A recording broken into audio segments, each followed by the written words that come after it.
हाँ, हेलो बच्चों। आज हम लोग पढ़ेंगे त्रिकोणमिति। त्रिकोणमिति जिसको इंग्लिश में बोलते हैं ट्रिगोनोमेट्री, क्लास 10। अब इस ट्रिगोनोमेट्री का अर्थ क्या होता है? ट्री मतलब होता है तीन, और गोनो मतलब होता है कोण, ठीक है। और मेट्री मतलब होता है माप। मेट्री मतलब क्या होता है? माप। मतलब तीन कोनों का माप। तीन कोनों का माप ही क्या कहलाता है? तीन कोनों का माप ही क्या कहलाता है? त्रिकोणमिति। तीन कोनों का माप ही क्या कहलाता है? त्रिकोणमिति। त्रिकोणमिति में 6 निष्पत्ति दिए गए हैं। ये 6 निष्पत्ति से ये 6 निष्पत्ति कौन कौन है? ये 6 निष्पत्ति कौन कौन है? तो कुछ हम इस तरह से लिखते हैं। देखिए, निष्पत्ति का नाम, पूरा नाम, फुल नेम। निष्पत्ति का पूरा नाम यहाँ पर लिखते क्या? छोटा नाम। निष्पत्ति का क्या है? छोटा नाम। यहाँ पर लिख देते हैं हिंदी नेम। हिंदी नेम, त्रिकोणमिति के हिंदी नेम। फुल नेम पहला आता है साइन। पहला क्या है? साइन। साइनी को इन शॉर्ट में क्या लिखता है? साइन। साइनी को शॉर्ट में क्या लिखते हैं? साइन। इसको हिंदी होता है जया। इसका हिंदी होता है जया।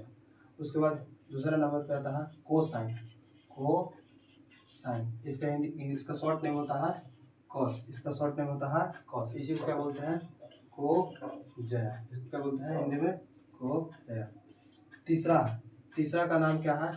टेंजेंट। टेंजेंट। इसको शॉर्ट में बोलते हैं टैन। इसको शॉर्ट में बोलते हैं क्या? टैन। इसका हिंदी नाम है अस्पा। अच्छा, चौथा में देखिए, साइन हो गया, कोसाइन, साइनी हो गया, कोसाइनी हो गया, टेंजेंट हो गया, ठीक है। को टेंजेंट, को टेंजेंट, इसको कुछ बोलेंगे कॉट। इसको क्या बोलते हैं? कॉट। देखिए, जया को जया, अस्पा, इसको लिखते हैं कुछ को अस्पा, को अस्पा, ठीक है। पांचवा में क्या है? सेकंड। सेकंड को इन शॉर्ट में क्या कहते हैं? सेक। इसका हिंदी क्या है? छया। छया। और छठा है को सेकंड। को सेकंड, इसी को क्या कहते हैं? को सेक। इसको क्या कहते हैं? को सेक। को सेक को क्या होगा? छाया। यहाँ पे क्या हो जाएगा? को छाया, को छाया, छाया, को छाया। अब इसे देखिए, कभी कभी हिंदी में आ जाती है, कभी कभी एग्जाम में आ जाता है कि साइन का पूरा नाम क्या है? साइनी। कोस का पूरा नाम क्या है? कोसाइनी। टैन का पूरा नाम क्या है? टेंजेंट। कॉट का पूरा नाम क्या है? को टेंजेंट। सेक का पूरा नाम क्या है? सेकंड। कॉसेक का पूरा नाम क्या है? को सेकंड। ये आपसे आ सकता है कि टैन का हिंदी नाम क्या होता है? तो हिंदी नाम क्या होता है? अस्पा होता है। कॉट का हिंदी नाम क्या होता है? तो कॉट का हिंदी नाम क्या होता है? को अस्पा। अगर आप तीन को याद कर लेते हैं, अगर तीन को आप याद कर लेते हैं, साइन, टैन और सेकंड, साइन, टैन और सेकंड, तो ऑटोमेटिक याद हो जाएगा। देखिए, साइन लिखा हुआ है, यहाँ भी साइन, मतलब साइन ही लिखा हुआ है, साइन ही लिखा हुआ है, बस यहाँ पर क्या लगा दिया है? को। अब इसी का शॉर्ट नेम में देखिए, तीन तीन तीन लेटर सब में लिया गया है। तीन तीन लेटर, तीन तीन, अच्छा, तीन तीन, अच्छा। देखिए, कॉट, कॉट टेंजेंट में कॉट, सेकंड में एस ए सी, सेक। अब देखिए, को सेकंड, को सेकंड, इसमें थोड़ा सा तीन अक्षर, एक अपवाद है, तीन अक्षर, इसमें क्या ले लिया गया है? 5 अक्षर। को ही सेक, को सेक, को सेक, को सेक, ये पूरा 5 अक्षर का है। बाकी सभी क्या है? तीन तीन अक्षर का है, ये तीन तीन अक्षर का। इसी तरह से हिंदी आप याद कर लेंगे, जया को जया, अस्पा को, छया को छया। तो साइन का हिंदी होता क्या? जया। कॉस का हिंदी होता है को जया। टैन का हिंदी होता है अस्पा। कॉट का हिंदी होता है को अस्पा। सेक का होता है छया। कॉसेक का होता है को छया।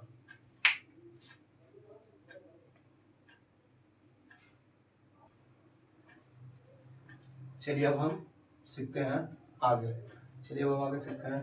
पहले हम एक राइट एंगल ट्रायंगल लेते हैं, एक समकोण त्रिभुज लेते हैं। इस समकोण त्रिभुज में देखिए, इस राइट एंगल ट्रायंगल में समकोण त्रिभुज, एक कैसा त्रिभुज है? ये त्रिभुज है कैसा? समकोण त्रिभुज। समकोण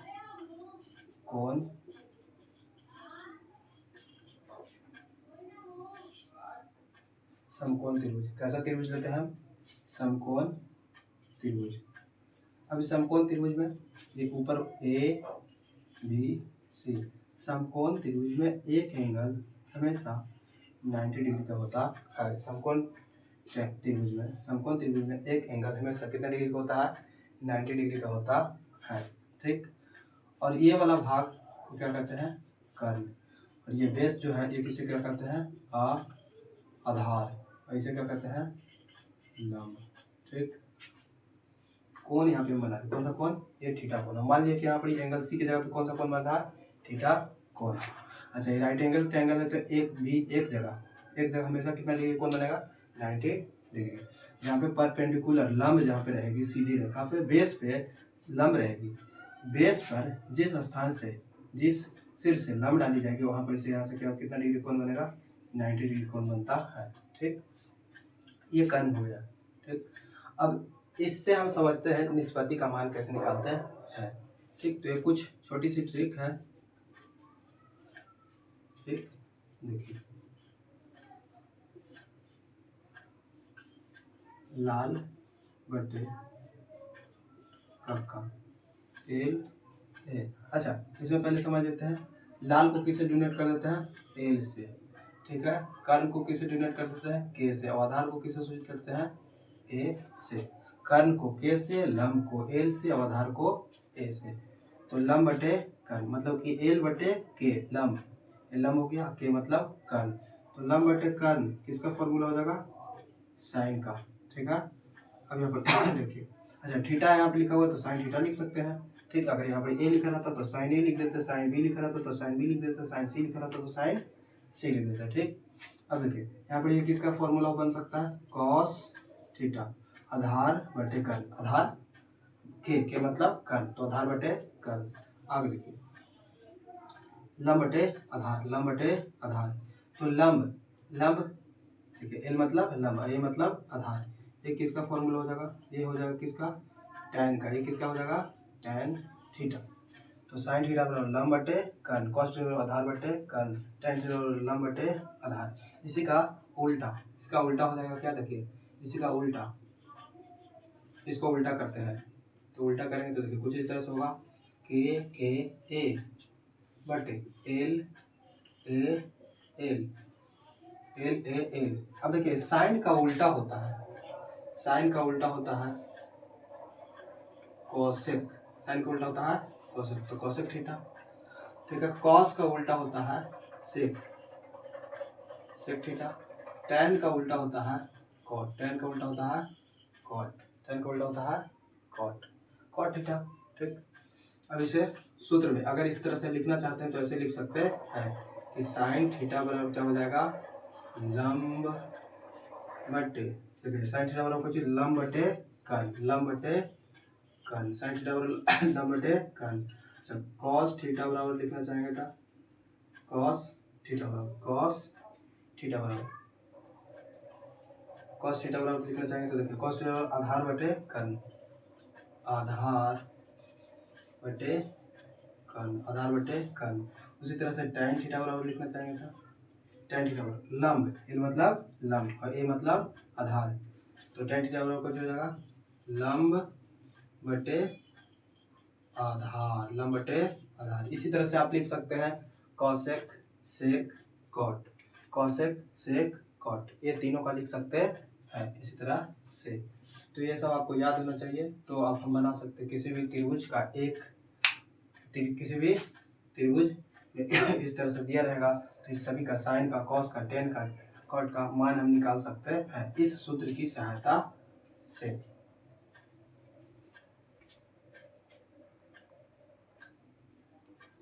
तो आगे देखिए, यदि किसी राइट एंगल ट्रायंगल में किसी एक समकोण त्रिभुज में कोई एक भुजा नहीं दिया हुआ रहे तो उसे किस तरह से ज्ञात करते हैं? देखिए, इसके लिए एक वैज्ञानिक ने एक थ्योरी दिए थे, इस थ्योरी का नाम क्या है? पाइथागोरस थ्योरी, पाइथागोरस परिमेय। तो थ्योरी दिए थे पाइथागोरस परिमेय। देखिए,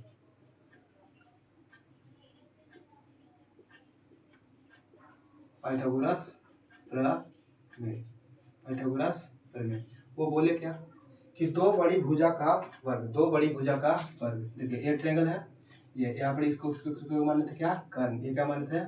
लंब, ये क्या था लंब, और ये क्या था आधार, ये क्या था आधार। ठीक है, तो पाइथागोरस प्रमेय, पाइथागोरस प्रमेय मतलब पाइथागोरस नामक एक वैज्ञानिक थे, पाइथागोरस नामक एक वैज्ञानिक थे। इनका पूरा नाम था, इनका पूरा नाम समोस, समोस, इनका पूरा नाम क्या था समोस, समोस पाइथागोरस। ठीक है, तो ये अपने ये यूनान के रहने वाले थे। ठीक है, ये यूनान के रहने वाले थे। पाइथागोरस प्रमेय 570 ईसा पूर्व दिया गया है, 570 ईसा पूर्व ये पाइथागोरस प्रमेय दिया गया है। वो उस समय ये बोले क्या कि सबसे बड़ी भुजा का वर्ग दो छोटे भुजा के वर्ग के, दो छोटे भुजा के वर्ग के योग के बराबर होता है। फिर से सुनिए, बड़ी भुजा का वर्ग, बड़ी भुजा का वर्ग दो छोटे भुजा के वर्ग के योग के बराबर होता है। बड़ी भुजा का वर्ग दो छोटे भुजा के वर्ग के योग के क्या होता है बराबर होता है। इसमें हम देख लीजिए, देखिए सीधा सीधा क्या है बड़ी, यहाँ पे हम आपको समझाने के लिए लिख देते हैं बड़ी का स्क्वायर दो छोटे और प्लस में और छोटे के स्क्वायर, समझ रहे ना।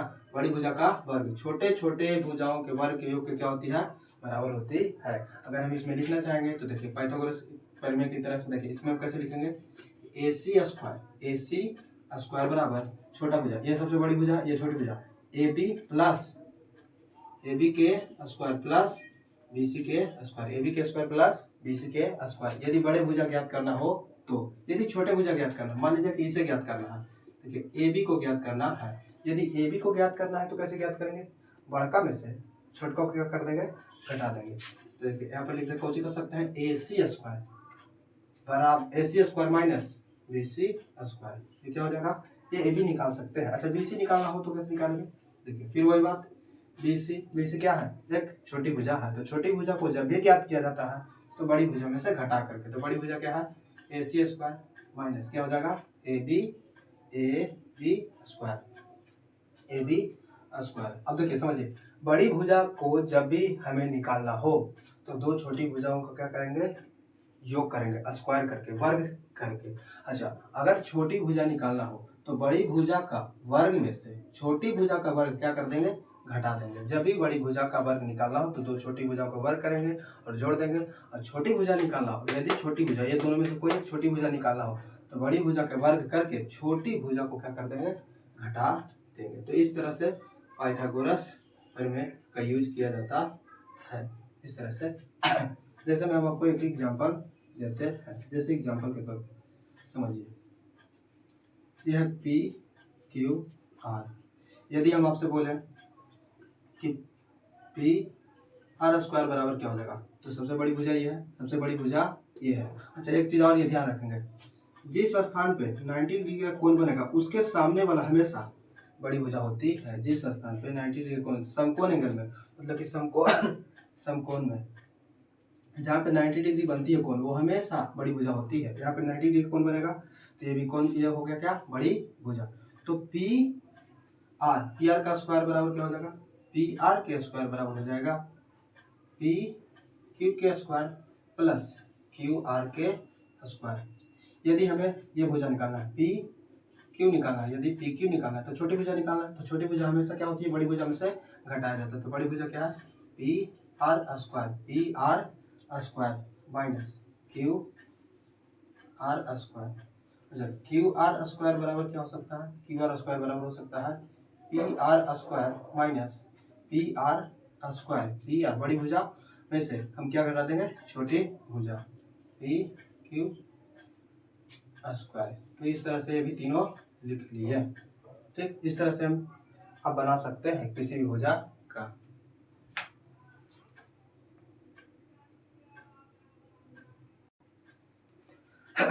देखिए आगे, यदि कोई एक ट्रायंगल त्रिभुज दिया हुआ हो, कोई एक ट्रायंगल दिया हुआ हो और कोई त्रिभुज में ABC, मान लेते हैं त्रिभुज ABC है, समकोण त्रिभुज है।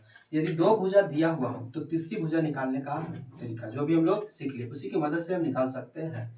जैसे मैं ये भुजा दे दी है 13 और ये भुजा 12 दे दी है, ये 13 सेंटीमीटर, ये 12 सेंटीमीटर, छोड़ दिए सेंटीमीटर भी नहीं समझ लीजिए अभी 13 ये 12 है। तो यहाँ पर क्या होगा, मतलब कि BC का मान पूछ रहा है। तो हम लोग को पता है कि बी सी स्क्वायर बराबर क्या होता है, बी सी स्क्वायर बराबर होता है बड़ी छोटी भुजा निकालना है तो बड़ी भुजा का स्क्वायर, तो ए सी स्क्वायर छोटी भुजा का स्क्वायर में क्या कर देंगे, घटा देंगे, ए बी क्या कर देंगे, घटा देंगे, ए बी के स्क्वायर क्या कर देंगे, घटा देंगे। तो बी सी स्क्वायर बराबर हो जाएगा ए सी कितना है 13, ए सी के स्क्वायर 13, अब ए बी के स्क्वायर कितना हो गया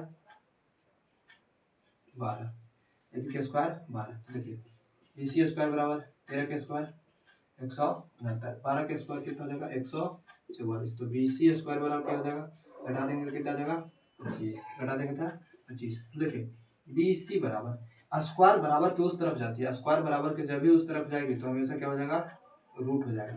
ठीक, इसे कहते हैं वर्गमूल निकालना। तो देखिए 25 का वर्गमूल निकालिए, तो 25 का वर्गमूल, तो देखिए 25 को तोड़ेंगे, 25 को छोटे से छोटे संख्या में तोड़ेंगे, तो 25 गुने 25 को तोड़ेंगे तो क्या हो जाएगा 5 गुने 5। तो वर्गमूल में से वही व्यक्ति निकलता है, वर्गमूल में से वही संख्या निकलेगा, वर्गमूल में से वही संख्या निकलेगा जिसका जोड़ा हो, जिसका जोड़ा नहीं रहेगा वो वर्गमूल में ही फंस जाएगा, जिसका जोड़ा रहेगा वो वर्गमूल से बाहर निकलेगा। अच्छा बाहर निकलेगा भी तो एगो निकलेगा, दो में से एगो निकलेगा, तो 5 5 है, इसमें से कितना निकलेगा 5।